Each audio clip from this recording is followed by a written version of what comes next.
પણ ક્યારેય પણ તમને એવું લાગે કે મારામાં અહંકાર આવી ગયો છે, હું છકી ગયો છું, કે લોકોની વાહવાઈની અસર મારા પર થવા માંડી છે, હું પરમાર્થનું કામ પણ સ્વાર્થથી કરવા લાગ્યો છું,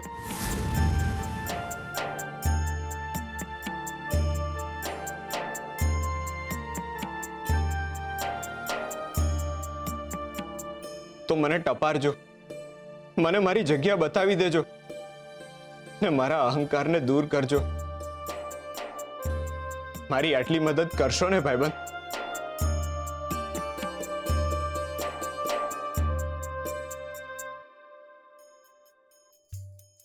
કેટલો નિસ્વાર્થ અને નિષ્પાપ છે મારો ભક્ત.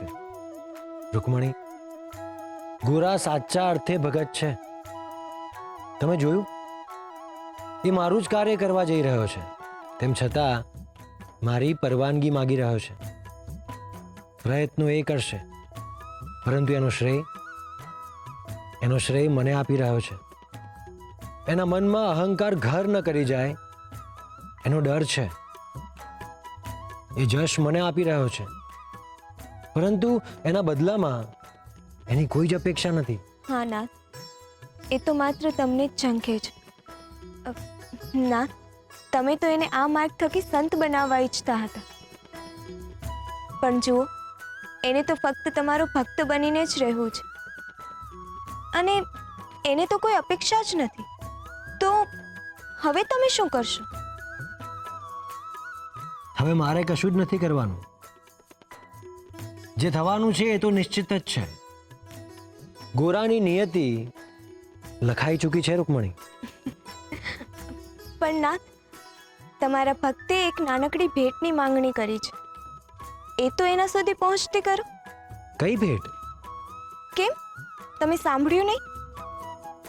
એ સાચા માર્ગ પર છે કે નહીં એ જાણવા માટે એને તમારો ઈશારો માંગ્યો છે. તો તમારા ભક્તને ઈશારામાં ઉત્તર નહીં આપો? કેમ નહીં આપું? અવશ્ય આપીશ.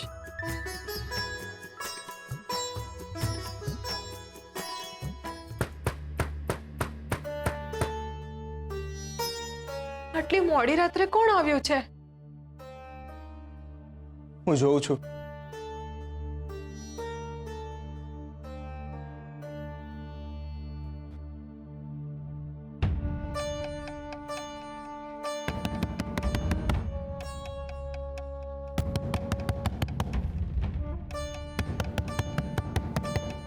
કોણ હશે અટાણે? સૈનિકો હશે બાપા. કોરા કાકાએ મૂર્તિ હંતાડી નત ને, એટલે એમને પકડવા આવ્યા હશે. આપણને હંતાઈને પકડી લેશે તો ના.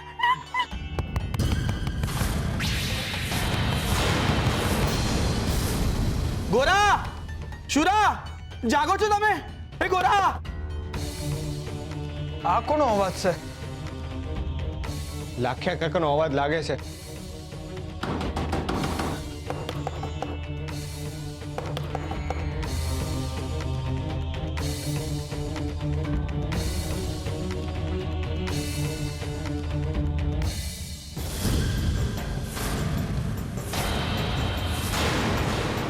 શું થયું કાકા? કેમ આમ ચિંતામાં લાગો છો? હંધુ ઠીક તો છે ને? શુરા! ગોરા! શકરીબેન! શકરી કાકી, શું થયું એને? છેલ્લા અઠવાડિયાથી શકરીબેનની તબિયત અતિશય ખરાબ થઈ ગઈ છે. હું એમને દવા દેતો હતો અને ઉપરવાળાનું નામ એમની પાસે લેતો હતો. ત્યાં લગીને કઈ વાંધો ન હતો. પેલા નવા નિયમ પ્રમાણે તો ઉપરવાળાનું નામ જ નથી લેવાનું. આ વિપદા આવી પડી છે. થયું છે હું કાકા?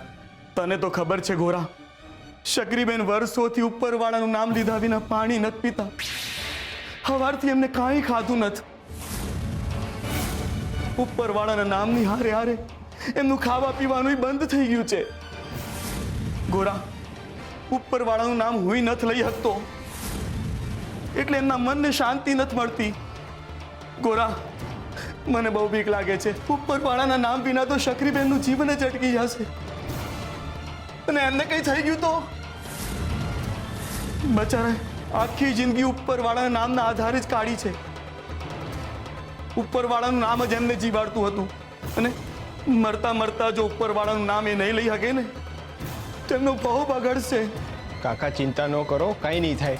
અરે તાવે કાંઈ બાકી નથી રાખ્યું બેટા. બહુ તાવ આવે છે.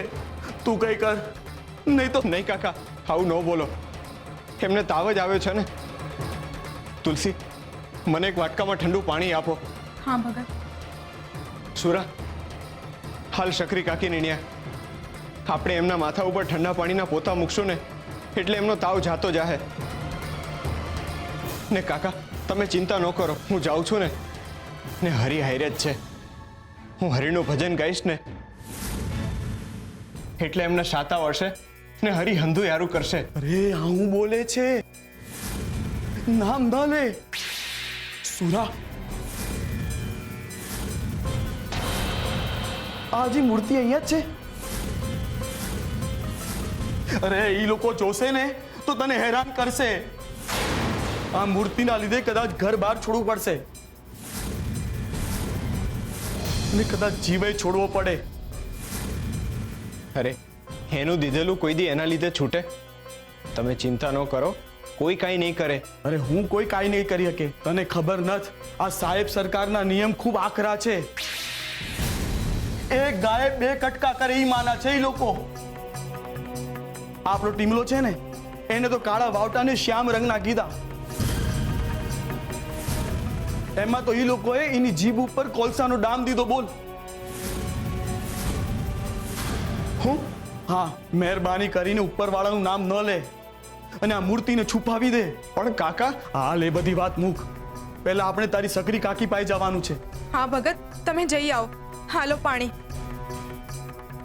હાલ સુરા.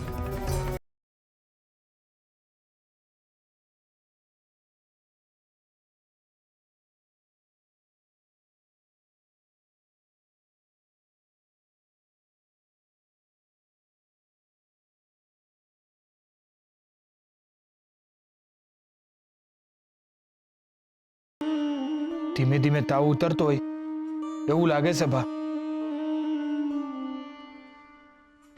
ના ભા, હજુ તપે છે. કાકા, તમે એવું કેમ કર્યું? જો અઠવાડિયાથી આમની તબિયત સારી નથી તો પછી તમે એમને કઈ કીધું કેમ નહીં? મદદે આવી ન હકે એવો પડોશી હું કામના?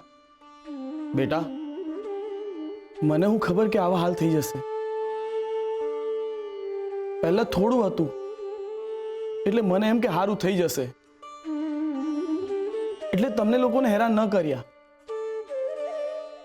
પણ આ તો તબિયત હાવ બગડી ગઈ. બિચારા દિવસો ગણી રહ્યા છે. કેવો સમય આવ્યો છે. બિચારા બીમાર પડ્યા ને ભગવાનનું નામ ન લેવાનો નિયમ આવ્યો. બિચારા એક હારે બે પીડા કેમની સહન કરી શકે?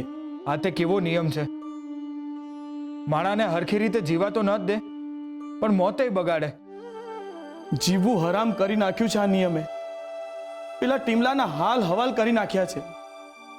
અરે એના એકલાના નહીં, આખા ગામના હાલ ખરાબ કરી નાખ્યા છે. આખા ગામને? કેમ, હું થયું? બેદી થયા છે, મન પર ભાર છે. ગોરા, દી તો હું એ ઘડીને જ જાતી.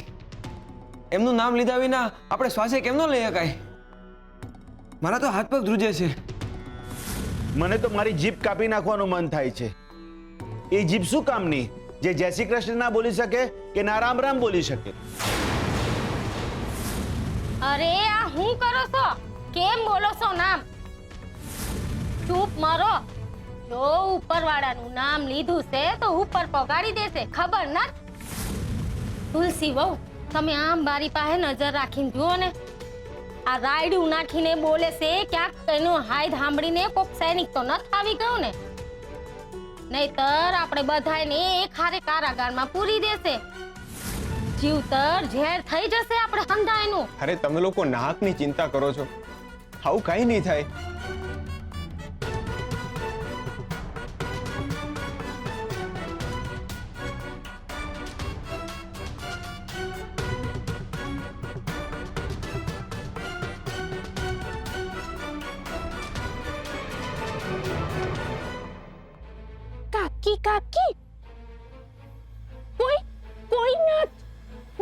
અરે તમે લોકો આટલા બધા ડરો છો શું કામ? ગોરા, ડરવાની જરૂર છે. સરકારના સૈનિક દી રાત ચોકી કરે છે. ઈ તો વાત જોઈને જ ઊભા છે કે આપણે ક્યારે ઉપરવાળાનું નામ લઈએ ને ઈ આપણાને ઉપર પોગાડે. મને તો લાગે છે ધીમે ધીમે આખું ગામ ઉપરવાળાપુર ગામ થઈ જશે. ઉપરવાળાપુર ગામ? ખાસ તો અરે આગળ જે નામ આવે છે ઈ તો લેવાનું નથી ને. વિચારો, ઈ નામ લીધા વગર કેટલી તકલીફ પડવાની છે. ઓલી કાશીના વનનું નામ, ઓલી શાંતાના દીકરાનું નામ, કેટલાકને બોલાવા કેમ ના, ઈ જ હૂજ નથી પડતી. ને આપણે આમ માર્ગમાંથી જાતા હોય ને આપણાને કોક મળી જાય તો એને બોલાવા કેમ ના. અને આપણા આખા ગામને તો ઉપરવાળાનું નામ લઈને નમસ્કાર કરવાની ટેવ છે. એ તો ઠીક, મારી તો નરક કરતાંય ખરાબ હાલત છે. પહેલા મારી ઘરવાળી ઝઘડતી હતી તો એને ઉપરવાળાને સમ આપીને ચૂપ કરાવતો હતો, પણ અટાને તો એને છૂટો દોર જ મળી ગયો છે. ચૂપ જ નથી રહેતી, ઝઘડે જ રાખે છે. આખો દી એનો કકરાટ સાંભળવો પડે છે મારે. ગોરા, કંઈક કર, નહીં તો મારે તો ગળે ટૂંપો દેવાનો વારો આવશે. હવે તો ગોરા તારે જ કંઈ કરવું પડશે. મને તો રોજ 2 વાર હરિના નામની માળા કરવાની ટેવ હતી. હવે એ બંધ થઈ ગઈ છે એટલે મગજ પર અસર થઈ રહી છે ગોરા. આમ ગુસ્સો આવી જાય છે અને એ ગુસ્સો તો એમના નામથી જ સમય એમ છે. ટેવ પડી ગઈ છે એ નામની. જો નામ નહીં લેવામાં આવે ને તો ગુસ્સો આકાશે પોકશે. મને તો એમ થાય છે કે આ ગુસ્સામાં ને ગુસ્સામાં હું કંઈકનું ખૂન ના કરી દઉં. અરે નાના ભા, આવું ન બોલશો. તો બીજું હું બોલું? હવે ખરેખર સહન નથી થતું.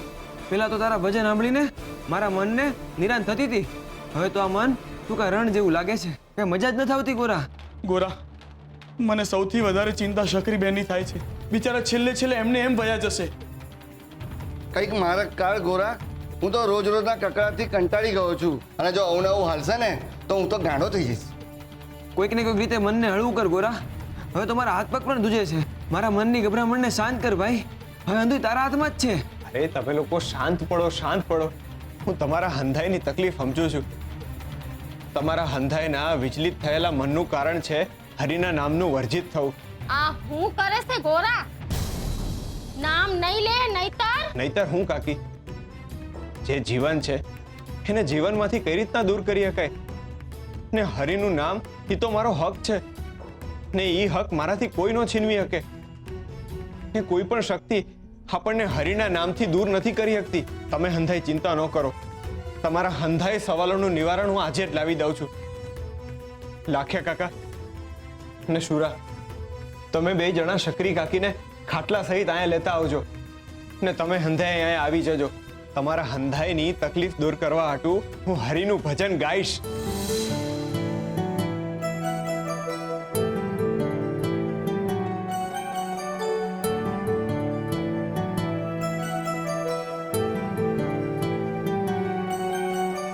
તમારા હંધાઈની તકલીફ દૂર કરવા હાટુ હું હરિનું ભજન ગાઈશ, અને એ પણ એકદમ નવું ભજન. નવા ભજન થકી જ હરિના નામ આડે આવેલો ભય દૂર થાય. હા, તું હું બોલી રહ્યો છે? તારાથી આમ ન બોલાય. હા, મારી વાત સમજવાનો પ્રયત્ન કર. આખા ગામમાં કૃષ્ણ ભક્તિ વર્જિત છે અને તું ભજન ગાવાનું કહી રહ્યો છે. જો તું આવું કરીશ તો આપણા માથે મુસીબતનો બહુ મોટો પહાડ તૂટી પડશે. બા, હું કામ?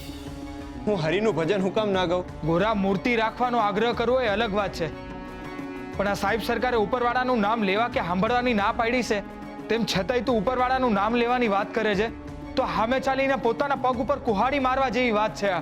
અરે ભા, આમ કેમ બોલે છે? મેં ક્યાં પગ ઉપર કુહાડી મારી? મેં તો હરિનું નામ લેવાની વાત કરી ને. ગોરા, હું તારી લાગણી સમજુ છું, પણ આ સાહેબ સરકાર ગામમાં નવા છે. એ પોતાનો દાબ આપણા ઉપર દેખાડવા નાની અમથી વાતને મોટું સ્વરૂપ આપશે. હા, થોડા દી જાય અને સાહેબ સરકાર શાંત પડે ને પછી આપણે આ જોખમ ખેડીએ ને. હે હરિ, ભક્તિમય થઈને તારું નામ લેવું એ ક્યારથી જોખમ ખેડવું થઈ ગયું. અરે ગોરા, સુરાભાની વાત સાચી છે. તું વિચાર કે સાહેબ સરકારના કાન સુધી ભજન પહોંચશે તો શું થશે? લ્યો, એમાં વિચાર હું કરવાનો? એ આપણા ભેગા ભક્તિમય થઈને ભજન ગાવા માંડશે. અરે ભજન નહીં ગાય, તારી જીભ કાપી નાખશે. થોડું સમજ મારા ભાઈ. ઓલા મહારાજની જીભ કાપી હતી ને, એમ તારી પણ જીભ કાપી લેશે તો? હા ભગત, હાવ સાચી વાત છે. ભીખુ કાકા જે ખાઈ રહ્યા છે ને એ સાચી વાત છે. અને તમે એ ના ભૂલશો કે આ વખતે તમે એકલા નહીં, આખું ગામ તમારી હારે છે, તમારા ભરોસે છે. જો તમે એક પણ ખોટું પગલું ભર્યું ને ભોગવવું આખા ગામને પડશે. ભગત, ભક્તિમય થઈને ભજન કરવા એ અલગ વાત છે, પણ સાહેબ સરકારના કાયદા અને નિયમનો ભંગ કરવાની હિંમત આપણે શું કામ કરવાની? તુલસી, આ સાહેબ સરકારના કાનમાં ભજન જાય ને તો એમાં એમનું જ ભલું થાય ને અટાણે તો એમના કાનને હરિના નામની સૌથી વધારે જરૂર છે. મારી માં હંમેશા કહેતી હતી કે માણા જ્યારે હિંમત કરે ને ત્યારે જ હરિ મદદે આવે છે. એટલે માણા હિંમત તો કરવી પડે ને તો જ હરિ આવે ને. એટલે હું તો હરિનું ભજન ગાઈશ જ ને. તમે હંધાય વિચારો તો ખરા, આપણે ઘરની અંદર ભક્તિ રસમાં ડૂબીને ભક્તિમય થઈને હરિના ભજનો ગાઈશું, માત્ર હરિના જ ભજનો. એ તમે વિચારો તો ખરા, એ સમયે આપણા હવના મુખમાં, મનમાં ને હૃદયમાં હંધી જગ્યાએ હરી હરીને હરી જઈશે, બીજું કાંઈ નહીં હોય. અરે ગોરા, તું ભક્તિની વાત કરે છે ને તો મને તો ભક્તિ રસમાં ભક્તિમય થઈને હરિનું નામ લેવાની તલબ લાગી આવી. તો પછી તલબને હું કામ છુપાવવાની? હાલો, આપણે હંધાએ ભક્તિ રસમાં ડૂબીને ભક્તિમય થઈને હરિનું ભજન ગાય. ચિંતા કરવા વાળો ભાઈબંધ તો બેઠો જ છે ને. ભાઈ શુરા, હું તારી વાત સમજુ છું, પણ આપણે શકરી કાકીનું તો વિચારવું પડે ને. તને યાદ છે આપણી જ્યારે માં મરી ગઈ હતી ને ત્યારે શકરી કાકી આપણને કેટલા હેચવાતા? અરે મને તો રોટલા ઘડતે શીખવાતા. તને યાદ છે? આવા સમયે આપણે એને હરિનું નામ સંભળાવીએ, એ જ આપણો સાચો ધર્મ છે. ને મને તો વિશ્વાસ છે કે હરિનું નામ સાંભળશે ને એટલે શકરી કાકી હાજા થઈ જાય. તારી વાત સાચી છે બા, પણ આપણે લોકોએ ઘરમાં જ ભજન કરવું પડશે. હા પણ શુરાભા, હું થયું તુલસી? ભગત, આપણે ભજન એવી રીતે ગાવા પડશે કે ભજનનો અવાજ બહાર ન જાય. તુલસીઓની વાત સાચી છે. ભજન સાંભળતા સાંભળતા સાહેબ સરકારના સૈનિકો આપણને પકડી ના લે ને એની ચિંતા રહ્યા કરશે. વાત સાચી હો.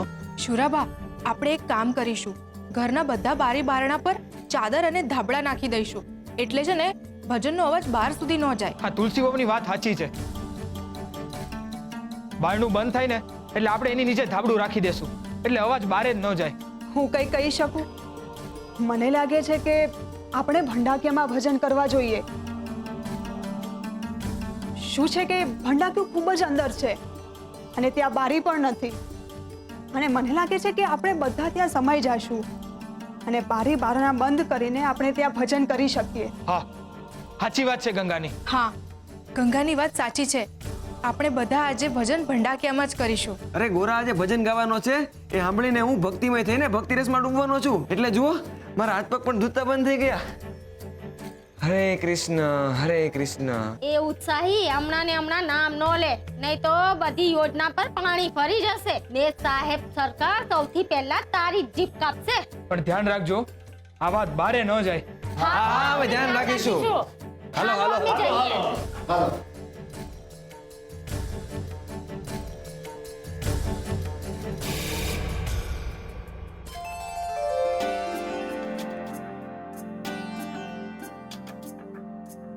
હે હરિ, તમારી ભક્તિ માટેનો આટલો ઉત્સાહ આજ પહેલા કોઈ દી નહોતો થયો. હરે કૃષ્ણ, હરે કૃષ્ણ. નાસ્તિક, આ શબ્દ સાંભળનારને એવું લાગે છે કે નાસ્તિકતા ઈશ્વરનો વિરોધ છે, પણ સાચા અર્થે નાસ્તિકતા પણ એક પ્રકારની આસ્તિકતા જ છે. પરંતુ નાસ્તિકતા તર્કસંગત હોવી જોઈએ. ઈશ્વરને જાણવાના તમામ પ્રયત્નો કર્યા પછી કોઈ મનુષ્ય ઈશ્વરમાં ન માને તો એને સાચો નાસ્તિક કહેવાય છે. પરંતુ પોતાના અહમ અને છીછરાપણાના લીધે હું ઈશ્વરમાં નથી માનતો એવું જાહેર કરે એને નાસ્તિકતા નહીં, પરંતુ ખોટો આડંબર કહેવાય છે.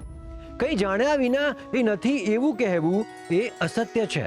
આ સમુદ્રમાં મોતી નથી જ એવું કહેનાર એકવાર પણ એના પેટાળમાં ગયેલો હોવો જોઈએ.